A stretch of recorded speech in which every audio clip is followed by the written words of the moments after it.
ଦେଖନ୍ତୁ ପୁରୀଟାକୁ କେମିତି ଟାଣି ଟାଣି କରି ଖାଉଛନ୍ତି। ମାନେ ଏମାନେ ବି ଏତେ ସୁନ୍ଦର ଭାବରେ ସେମାନେ ପୁରୀଟାକୁ ଛଡ଼େଇ ଛଡ଼େଇ ଖାଉଛନ୍ତି ସମସ୍ତେ।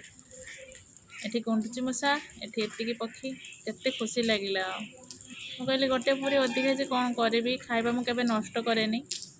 ମୁଁ କହିଲି ଗୋଟେ ଥର ଅଧିକା ହେଲେ କ'ଣ କରିବି ଭାବିକି ସେଇମାନେ ସେଠି ଏଇ ପକ୍ଷୀ ସବୁ ସେଇଠି ଏଇ ବର୍ଷାରେ ସେଇ ଆଡ଼ିରେ ଥିଲେ। ମୁଁ କହିଲି ଏଇଠିକି ପକେଇଦେଲି କାଳେ ଖାଇପାରିବେ କି ନାହିଁ ଦେଖିଲି। ତାପରେ ସେ ଛଡ଼ାମଡ଼ା ଧରିକି ଜଣେ ଜଣେ ଧରିକି ସେ ପୁରୀଟାକୁ କମ୍ପ୍ଲିଟଲି ଖାଇଦେଲେ। ଫାଇନାଲି ସେ ପୁରୀଟାକୁ ସମସ୍ତେ ଖାଇଦେଲେ। ଆଉ ଜଣେ ଏଇ ନେଇକି ପଳେଇ ଯାଇଛି।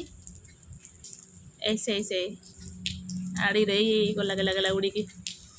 ଗୋଟେ ପୁରୀ ପାଇଁ 10-15 ଜଣ ଛଡ଼ା କାମଡ଼ା ଲାଗିଛନ୍ତି। ଏତେ ଭଲ ଲାଗିଲା ଦେଖିକିରି, ମୋତେ ବହୁତ ଭଲ ଲାଗିଲା।